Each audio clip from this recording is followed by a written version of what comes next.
Insomniac Games are no strangers to creating over-the-top, vibrant, and stylized games that don't take themselves too seriously, and their newest release, Sunset Overdrive, fits perfectly into Insomniac's DNA. So let's dive into some of the technical aspects of the game and take a closer look at what this game does right and where it could improve. When you start Sunset Overdrive, the first thing you'll notice is the great amount of character customization. The devs really didn't skimp on this part, giving you many different face options, hair, clothes, and more. You can really have a lot of fun creating your character and getting them to look how you want. A great thing about the character customization is that you're not locked into your look forever. You'll find areas throughout the game where you can customize your character, and you can even switch from a female or a male character at any point in time. The amount of different character models and small additions like shoes, clothes, face types, and hair is really impressive, and each model looks great. The character modeling and the design of the characters really stands out, and there's no noticeable low resolution that is overly glaring. A lot of the characters you run into throughout the game also got a lot of attention spent on them, and it's great not to see a stark transition from the main character model and the NPCs.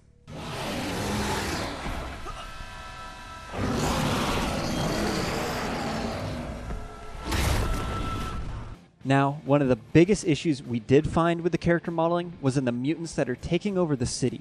They all basically look exactly the same, from their modeling and even the texturing. There's really no variation in the skin color, and there are only maybe 1 to 2 different character models for the OD, which are the main mutants that you fight throughout the game. So it quickly feels like you're fighting the exact same enemy over and over. Of course, there are different types of enemies. For instance, this one right here is called the Blower, because he's got a leaf blower attached to his body, and his character model looks different from the regular ODs. However, as you'll find out, any other blower you encounter is going to look 100% identical to the others. So again, when you come into contact with a group of these, you're essentially going to be fighting the exact same thing over and over. It would have been nice if the devs added some type of variation between them, so maybe their heads would be different, or even the size and shape of the enemy could vary slightly. Just something to break up the repetitiveness of the enemy models. Now, looking past some of the similarities in the mutant models, they all really were well done. And as you can see in this cutscene right here, they are pretty grotesque.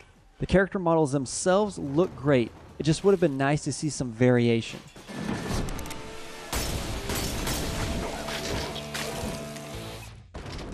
When looking at the mutant character models and the similarities between each one, we couldn't help but notice the animation. Likely the same rig was used for each OD, which is something that is critical for saving time during development. However, we did notice that the same cycles were used for every mutant. So as you're getting chased by hundreds of these at once, they all move exactly the same and often on the same timing. These animation issues on top of the similar character models just make the enemies feel rather boring and repetitive to fight. Of course, you probably won't notice them for very long, since you'll be blasting them away, but with a little variation in the animation and models, it would have made the fights more dynamic. Now, when it came to your character's animation, it was really well done, and you can see Insomniac's fun and exaggerated style of animation really show through, with lots of squash and stretch going on as you're jumping from rooftop to rooftop. Overall, the movement animations were really nice. Now, we did notice a few issues with it, and that is mainly the repeated animations. While the jump animations look great, there's really only one jump animation throughout the game, so your character is going to jump the exact same way every single time. Same if you're swinging below a bar to grind along the bottom, like you see here. Your character swings the exact same direction in the exact same way every time. While the animation itself was well done, it would have been nice to see just a little more variation in the animations. Maybe a few different jump animations to swap between, or a few different swing animations. Maybe his legs would swing out in a different direction, something to add a little variation to it.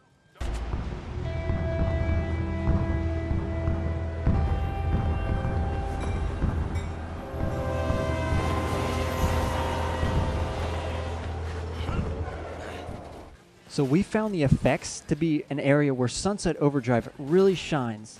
It features a large amount of effects, and it does them extremely well. From the exploding mutants to the exploding projectiles you can fire. The effects are really some of the best we've seen in a next-gen game. They have a stylized look to them, and they integrated a nice comic book style to a lot of the effects, like in this shot right here where we take out the pauper mutants and they explode with some really nice particle effects, and the word pop is spelled out in their orange blood. These effects not only look great, but they added to the overall comedic feel of the game. So in order to stay alive in Sunset Overdrive, you need to fight the mutants with style. This means grinding and jumping your way around the city as you gun down the enemies. Basically, you can think of it like the ground is lava, and if you touch it, you die. So you've got to stay in the air. This gives Sunset Overdrive a very unique style of gameplay, kind of like mixing Tony Hawk's Pro Skater and putting flesh-eating mutants and over-the-top guns into the mix. It's actually a nice combination, and getting to bounce around and grind on just about every surface is a lot of fun. Now, one problem we found with the gameplay is the learning curve when it comes to the controls. Since you'll need to grind and jump on different objects in the city, all while trying to shoot down mutants, it can be a lot to do at once.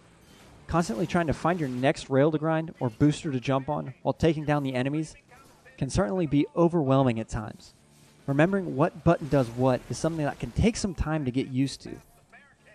This isn't a game you can just jump into right away without dying a few times. But once you get the hang of the controls, there's definitely a lot of fun to be had, and you'll be bouncing and grinding your way around the city, taking out the mutants with any of the wide range of weapons you have at your disposal.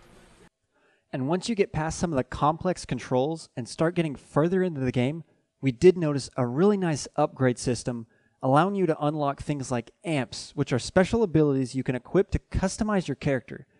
And an amp can be used for everything from weapons to traversals. There are also some smaller upgrades you can do with your character. For instance, if you like to jump around on objects while you fight, you'll slowly upgrade your jump ability, letting you jump higher or faster. So you can upgrade things that you enjoy doing most. Now, one of the downsides we found of this robust upgrade system is the menu design that goes along with it. We found the menus to be extremely confusing and a lot more complex than they really needed to be. Figuring out what amp does what, and how to equip it, or which amp is currently equipped, is confusing and not explained very well. We found ourselves a few times just giving up and continuing with the game because we didn't want to mess with the jumbled menu system. The HUD was another area of the UI that just wasn't implemented very well, and it took up too much screen real estate. The current objective took up too much space on the left side of the screen, and the big minimap overlay with the broken glass look was just a little too much. In many instances, less is more when it comes to a game's HUD, and Sunset Overdrive just has too much going on. When it came to the level design, the devs at Insomniac did a really great job at making sure that you'll always have something to grind or jump on. No matter where you're at in the city, you can grind or jump your way to a mission or objective and never touch the ground. There had to be a lot of thought and planning that went into the level design to make sure you'll always have a way to get around the city in style.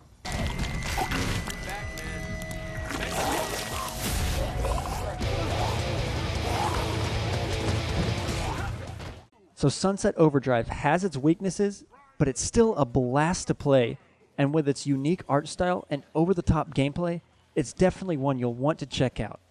If you haven't already, be sure to add us on Xbox Live or the PlayStation Network with the gamertag Digital-Tutors.